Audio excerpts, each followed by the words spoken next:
welcome back to Beyond Well. There's nothing better to me than when you learn of somebody who's really struggled in their past and then they're out there killing it. I know. Totally. I mean, it's something very human about us that's sort of what we want. Absolutely. Isn't it? Yeah. It's probably because we've been read all kind of stories when we were kids with narrative arcs where there's, really struggle and the hero's journey. All of those kind of end up with some sort of redemptive tale. But it's rare when you see it in real life, when somebody has really gone through a tough time and then comes out the other end. I think the stories that are just, I've been crushing it since day one and all I do is just win, win, win.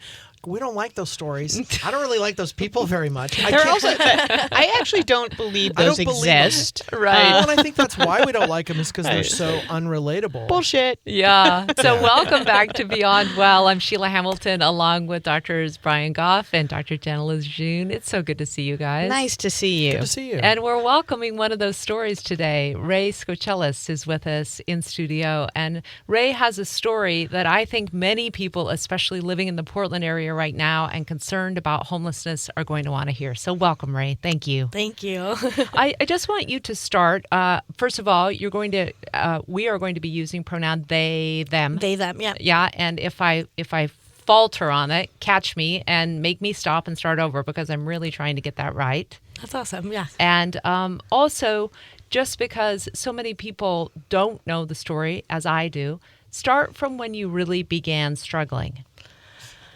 I would probably have to say I first started noticing that I was different than other kids my age around middle school. I didn't realize that I didn't have the same behavioral regulation as a lot of my peers.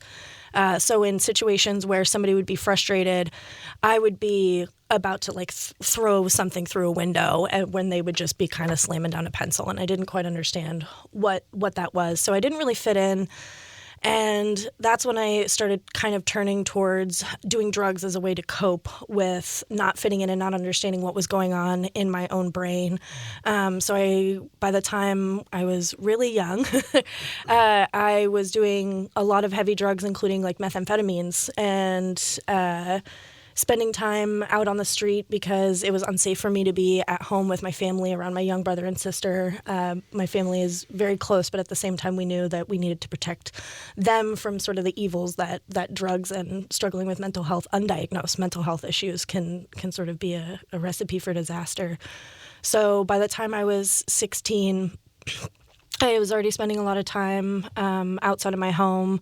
I had dropped out of high school by that point, and I had just pretty much given up on everything. And then I met a few friends that were like, hey, get clean. And so I started the journey on sobriety. That kind of helped me, but I still struggled with that housing insecurity. And when you don't have your basic needs being met, you can't reach to that point of self-actualization. Mm-hmm. So here I am, this transgender, but don't know the terminology to express the way that I feel about my gender identity. Here I am, this person that struggles with bipolar and PTSD, but doesn't have the vocabulary to express what's going on in my brain. And then I'm also a young kid. I don't have any sort of skills put in there for me to be able to effectively communicate with the adults that I needed to get help from. So I kept struggling through this pattern of just failure and failure and failure.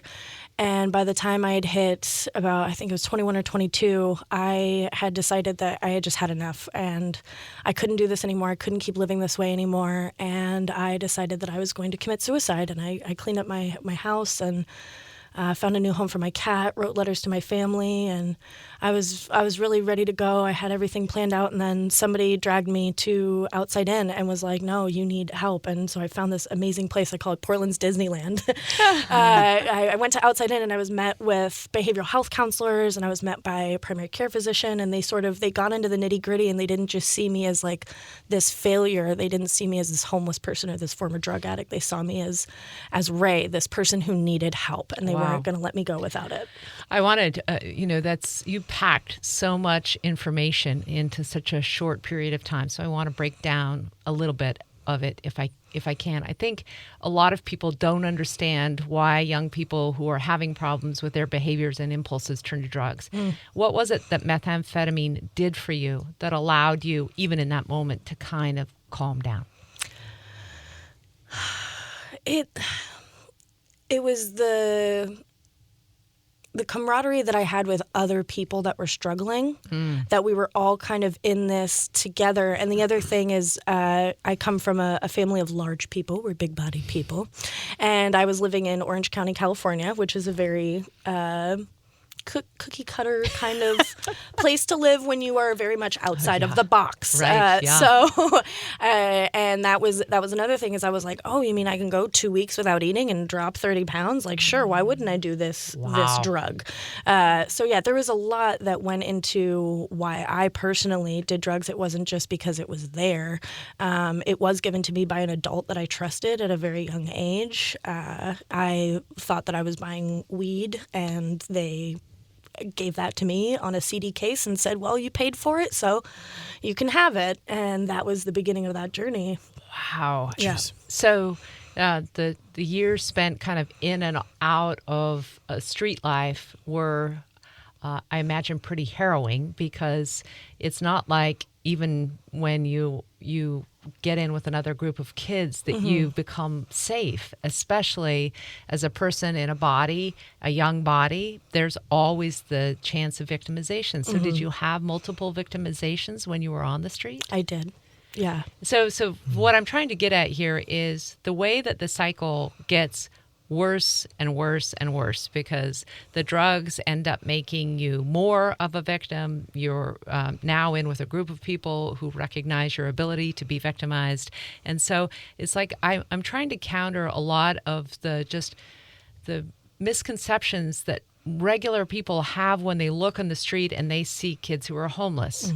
Because I think that what happens for a lot of people in society is they want to tell themselves a story about why that person is there. About why the other. Exactly. Yeah. They want to be able to say they made these really bad choices, Right. Sure. and they did that for themselves, and they chose that life. Absolutely. Yeah.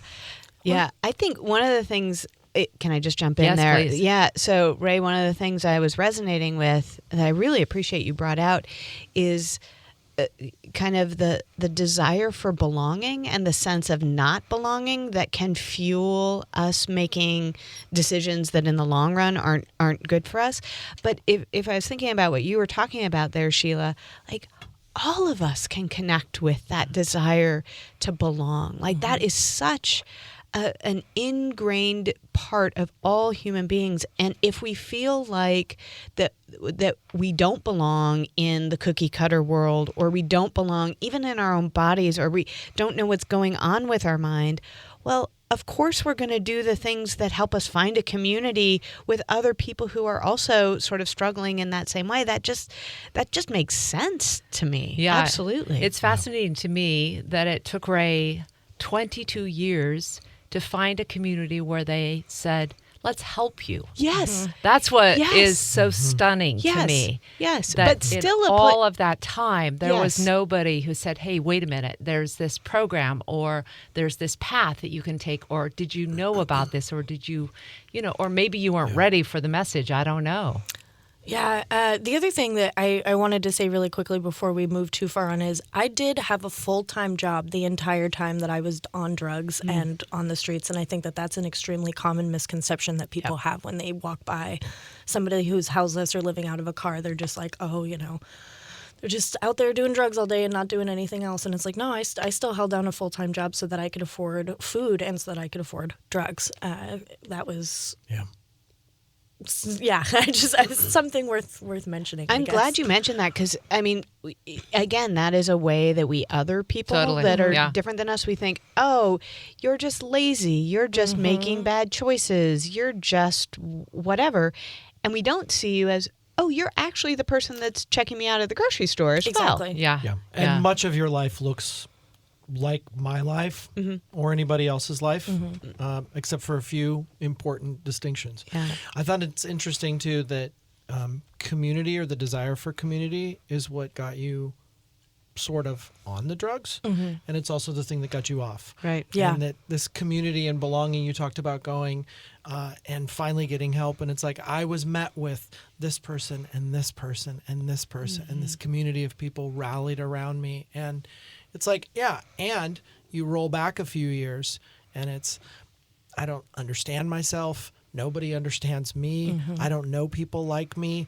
And here's this community of people who are rallying around me and not so much helping me, but getting me, Yeah. you know? What programs specifically did Outside In introduce you to that really seemed to resonate with you? The biggest life changer for me was meeting Heather Brown, who works in the youth department. She's now the youth department director, but she took time out of her day and she sat down with me on a bench in a hallway and was just like, "What's going on with you? Like, just tell me what's going on."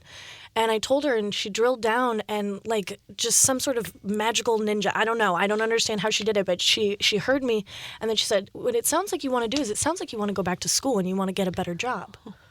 And I was like, how did you get all of that from the nonsense that just came out of my mouth?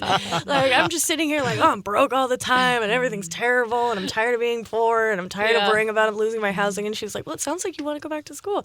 So she actually wrote a letter to FAFSA, which is how you get your student loans, and said, like, you know, hey, this person really wants to get into school. I know they're not over 25, but they don't have access to their parents', like Social Security information. That was not something that my family was going to trust me with, or their tax forms, you know. Right. I was still earning that trust back at that time. And so she wrote a letter on my behalf and she got me into school. So I started going to college and I became a medical assistant. And some years after, I came back to Outside In to work as a medical assistant and be the person that helped me at one point. Wow, it's so fantastic. I was thinking about that, when my late husband was sick and he was put in psychiatric care and just like loaded down with psychiatric meds. I thought if I had it to do over again, I would have hired an accountant for him because he was overwhelmed with his business, a personal secretary to help him walk through all of the decisions that he wasn't making very well. I would have hired a personal trainer who made him get out and get exercise every day, a sleep hygienist. I wouldn't have done the whole route of like, you've got to go away from society, you're a loser, you're going to be drugged the rest of your life and this is over.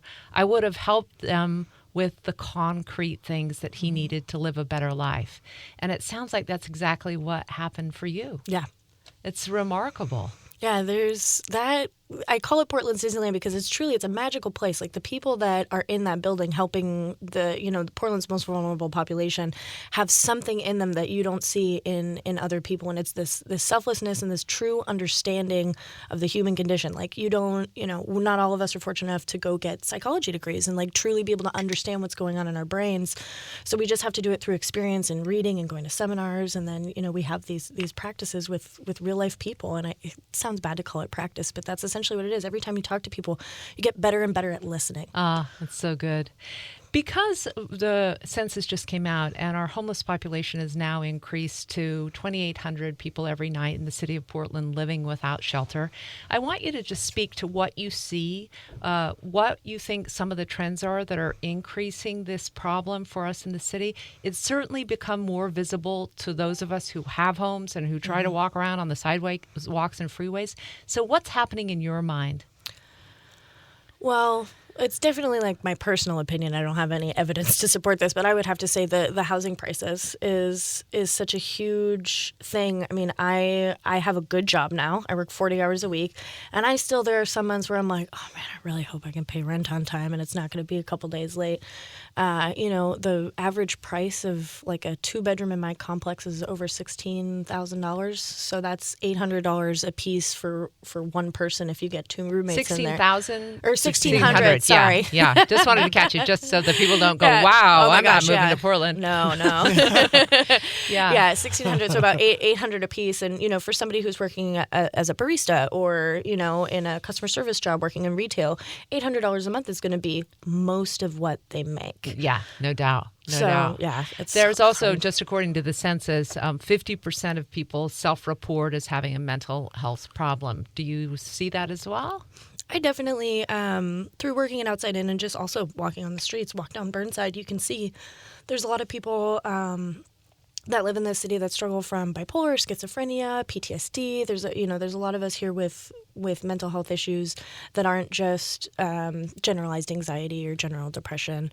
And it's really difficult to hold down housing when you have a difficult time holding down a job, or you have just difficulty interacting with people on a daily basis. When you are struggling to get out of your head for a moment just to put a sentence together, how are you expected to make a house happen and a car happen and a computer happen, and all these things that we use in our modern society and just like in regular civil life, like, you go home, you go to your house, you go on your computer, you watch TV. You can't have any of that when you can't even get out your basic needs when you're trying to tell somebody like, I need help, or, this hurts me to try and lift this 50-pound box. I don't know if I can do this. Can I get help? It's things like that. I want to ask you guys about just the increase in the amount of despair that we're seeing around us, because if we're now at 2,800 people per night, it doesn't matter what size your city is, you're about to see a different change in the way that it looks. And we talk often about perspective taking. Yeah. So when you today, I was driving on the way here, and there's a row of tents, and the trash and the filth is really distressing to me. How do I work with my own thoughts, my own perspective taking, in order to try to understand what's happening for other people? Well, my approach to this is I actually think compassion breeds compassion. And so what will happen for me is I'll have sort of this automatic, unfortunately kind of ingrained kind of negative thought, like, right. Oh, there's so much trash, something like that, right? And then because that's not what is consistent with my values, I'll get really pissed off at myself. Like, who are you to be so judgy of blah, blah, blah, blah, blah? And now I'm just in this cycle of more criticism and more judgment and more sort of hatred. So if when I notice that judgmental thought that I have, if I can pause and have a little bit of compassion for, man, it sucks being somebody who doesn't want to have those judgmental thoughts, and yet they kind of show up for me. It allows me to be from a place of compassion then. And then I get to choose how I'm going to respond to the human beings that are there in front of me, rather than out of this judgmental thought place. Yeah, I love that. So I start with compassion for me, and then that just kind of trickles out to compassion for other people, and my values, not my feelings or thoughts, dictate my behavior. So how would I choose to interact with these human beings that are suffering just like I suffer as well? Yeah. Of course. Preach it. Right. Yeah. Sorry. No, don't. No, I meant that. I meant that like, amen, sister. Amen, sister. Amen, sister. I don't know that I have any better answer. I can say that one of the things that unfortunately I think happens to me is I will see things like a row of tents or garbage, and I will think how this impacts me. Like, well, I don't want to walk down that side of the street, or my poor city, it used to be so whatever, as if it ever was, but that idea at least, right? And I forget that there are human beings just like me who have the same kinds of feelings and thoughts and wiring and all of that living in those tents. And that is a hard thing to stay in contact with for me, and I think for a lot of people. And that's where some of the touch and go of that reality, that sort of moving in and out of being aware of it, is where the self-compassion comes from. Like, of course that happens. But when I touch it, then it's also willingness to feel for a moment that it's like, damn, this problem is so much bigger than I can respond to or deal with. I cannot fix this. What I can do is feel it. Yeah. And hopefully what comes from me is a bit more love and a bit more patience, like to drive past all of that and to touch on that. And then to be finding a parking spot and somebody grabs your parking spot before you get it. It's like, where is the room for getting pissed off about that? Yeah, right, exactly. When I'm still in touch with the suffering of my fellow people. Yeah. Can I follow up on that, Brian? Because I just want to be clear here. I don't think that you're saying, and I wouldn't say, that there's nothing we can do about it. I think the problem is that when we are in a place of privilege, what happens is we see this, we feel something uncomfortable when we see it, and so we do a whole lot to try and feel not uncomfortable about it, and that makes us just pretend like the problem isn't there. Absolutely. And so there absolutely are things that we can do to solve this problem. This is a solvable problem, people. Well, yeah, Ray's a perfect example. Exactly. It is a Yes. solvable problem. Yeah. We need to consume less. We need to be aware of our privilege. We need to make different choices about the city that we're living in. Like, we need to have dense housing. All of Yeah. these things. Yes. But the very first thing we need to do is we need to develop the capacity to sit with the discomfort we feel when we see that. Yeah. Yes. So that Yeah. then we can do something about So it. I think when we're talking about I want to do something so I'm not so distressed by this problem. Right, right. That's the thing that I can't do because there's Exactly. nothing I can do right in the here and now Exactly. to make the garbage or the tents or make sure that everybody's warm last night because it was freezing cold last night. I'm not going to get away from feeling uncomfortable about the suffering of others unless I trick myself into thinking that they are other. Exactly. I have That's to how be you get away with it. willing. That's how you get away with it. And you have to be willing to feel. And then out of that, then I'm going to make choices. And even if I don't completely turn it around all by my lonesome, I want to be done contributing. Yeah. So we had a great exchange that was about this. Many of the misconceptions that people have about the homeless population, especially the homeless youth population. Would you talk about some of those? What specifically? There is a lot of... I love the one that people say, well, they chose that life. They chose that life. Yeah, I don't think anybody wakes up in the morning in a comfy bed inside of a home and goes, you know what, I would love to be freezing right now, and then goes outside and sits in the rain. I don't think anybody gets there. I think that it takes a lot to get, especially youth, out of their homes with their parents. Sometimes they're living in an abusive environment and they don't have teachers or counselors or anybody that can be there to support them, so they choose to leave on their own. There's a lot of people out there that are queer, that are trans-identifying, that they come out to their parents and then they're told, get out of my house. There are kids that just even have some mental health issues, and they're not able to articulate those to their parents, and their parents are like, well, I have a friend who has dyslexia, and she left home for a brief amount of time in high school because she was tired of her dad telling her how stupid she was. And it's just like, you don't there is never one true thing that's like, this is the thing. Right, yeah. There are a lot of different things, but one of the things that I kept hearing that you all were talking about was that there's nothing I can do. There absolutely 100% is something that you can do, and that is just acknowledge them. I cannot tell you how big of a difference it made in my day when I was sitting out there asking for money, trying to, get some gas, because my friend, had a car, and every once in a while we'd be able to sleep in it, but we'd need to find gas money to go drive to a quieter place, otherwise we'd be arrested.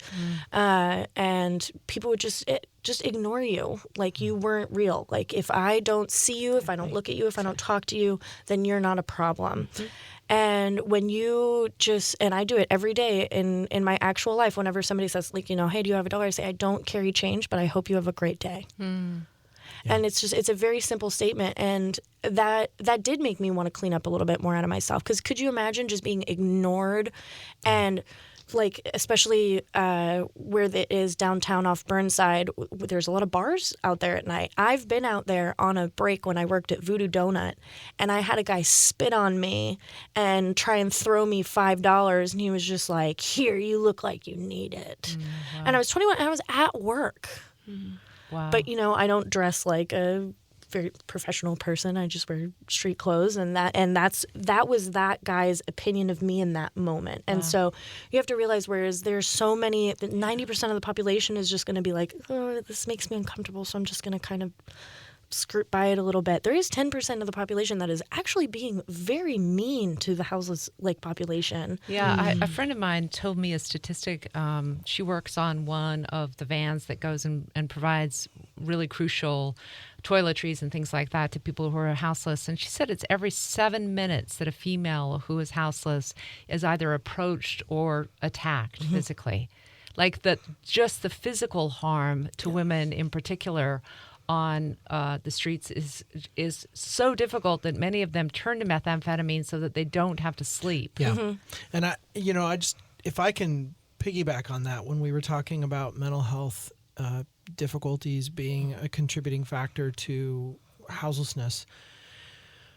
Yeah. And if you're homeless, how is that experience not going to be traumatizing? Right. How is that experience not going to be just feeling very overwhelming? How are you not going to feel immense panic and not want to have your, back anywhere other than up against a wall? Yeah.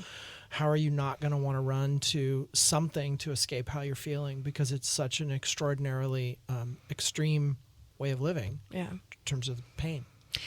I had one time I had to go to Seattle and get a passport, and I was carrying the suitcase that I was going to be taking with me on vacation because I needed it. So I went to Seattle in the morning, did the whole passport thing, and then had to wait the entire day in Seattle until my passport was finished. And it was 7 hours of trying to lug a suitcase and find a place to rest. And boy, I will tell you, that experience, just that one day of not having shelter, of not really having a place to stay. I could have checked into a hotel, but I didn't want to spend the money. And in fact, as soon as I started recognizing that this must be what it's like for a person who is just trying to find their way in a city, you're told to move along. If you don't buy something at a coffee shop, you don't get to sit there. You don't get to just sleep anywhere you want. No, there's not places to go and just chill out for hours on end. Yeah. And I think everybody should go through it. I mean, that was a weird experience, and it's nowhere near what being houseless is like, but it gave me just a tiny bit of insight to say, oh, this is not fun. This is not chill life. Yeah. It's brutal. This is not something that I would recommend to anybody, and I know that it was just a shadow of an experience. But when I was an undergrad in college, a buddy of mine and I spent a couple of nights downtown and just picked up some clothes at Goodwill and skipped about a week's worth of showering and just hung out downtown for a couple of days. And the first night that we were downtown, I so badly wanted to tell someone, we're just doing an experiment. Can I please use your bathroom? Oh, wow. Because back then there was no place to go to the bathroom. And it's like, I want to go into a gas station and go to the bathroom. I go to the gas station all the time and use the restroom. And it's like, no, you got to buy something. And it's like, well, I have my driver's license and a $20 bill in my shoe, but I told myself I wasn't going to use it. So where am I supposed to pee? And we got kicked out of the train station because you can't sleep there. Yeah. And it was like, I get how it's like, maybe sleep during the day so at least it's warm. Yeah. And walk around at night because it's freaking cold. And second night, I remember thinking, if we did something that got us in jail, at least it would be warm. Whoa. On your second day, you were having that thought. And it's like, I have no point of reference because that's a silly experiment. And after 2 days, I get to go home and take a shower and eat a big meal. But it's so dehumanizing, Ray. How did you end up piecing yourself back together from that experience? I don't know that I have. I think that a lot of those things that I thought when I was, just kind of sitting out there being like, when is this going to be over? I think I still have those thoughts to this day. I think that that once you experience that for a prolonged period of time, those thoughts always stay with you. So if I miss a day of work because I was sick, my immediate thought is, I'm going to get fired. I'm going to lose my job. I'm going to end up back out on the streets. How am I going to do it this time? Wow. So it stays with you forever because it's drilled in every day, day after day. when you're out there that you may never get out. Yeah, the mind works by addition and not subtraction, right? It's sort of like when you have that story in your head, that story is going to be in your head. And there's not much we can do to like pull that story out. You can add different stories. Yeah. You can add the story of, oh, and I have a stable job, and I do different things now, and all of that. But that's that other story is still there. Yeah. Absolutely. Do you think that in order for, and I want you to also answer this, Ray, do you think that in order for Ray to truly recover, to truly be able to be, like we said, on the hero's journey and have that success, they are going to have to change the narrative in their mind? I don't know what they would be recovering from. I mean, it sort of seems to me like you're a pretty badass superstar. Right. I don't know. I'm not sure what you're recovering from.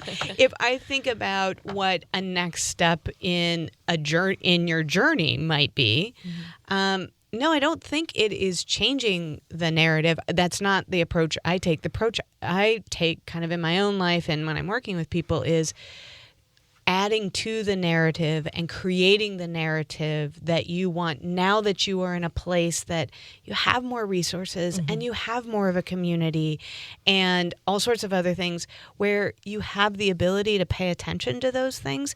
You talked earlier, and I want to highlight this because I think it's so important.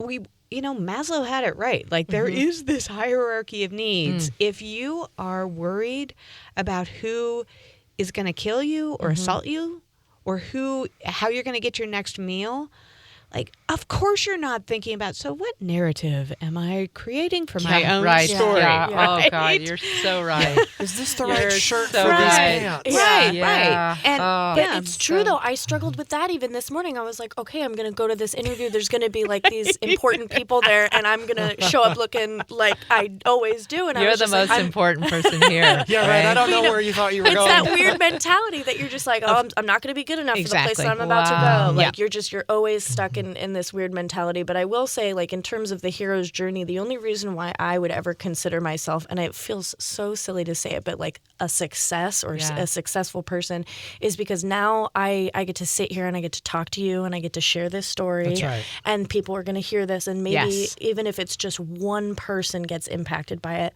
then that's one person that I help that day. Exactly. And that's really what it comes down to, is just do whatever you have. Like I am a white person. I have a lot of privilege. I have been able to navigate through this society with that privilege, and now it is my turn to stand up and use my voice to elevate people that don't have the same amount of privilege and don't have the same success that I do. Yes. Yeah, you're right. That story don't need to change. No. No way. I also just want to add that, there is one thing after all of the beautiful things you said about not othering, about owning what we're feeling when we're witnessing human suffering, that you can get involved at Outside In because it's such an enormously great organization. It makes those of us who actually want to do something, it's that next step for volunteerism, for giving money, for giving time, for giving support, whatever you can do. It's outsideinc.org. Yes, outsideinc.org. There are so many different ways that you can plug in to be a part of the movement that they have going on there. They have volunteer positions. If you are passionate about cooking, we have an amazing kitchen. You can actually get face-to-face with the youth that are out on the street, and you can feed them, give them that life-giving sustenance, and it feels really good. You can even help plug in people to get resources to help teach them, like, hey, do you need to know where to find a shower? Well, we have volunteers that can help you figure that out. Or, money is obviously a huge thing. It is a business that has housing that supports youth that are in transitional housing, as well as young families that are in transitional housing. So donations go to help making sure that a bunch of people can keep a roof over their head. And one of my very favorite, because I'm such an animal person, is Virginia Wolf. Virginia Wolf. Yeah. The doggy daycare and boarding place that is such a great part of Outside In, and also teaching the youth really important skills. So bring your pup to Virginia Wolf. Yeah. Ray, so amazing to spend time with you today. Thanks again. Thank you. Yeah.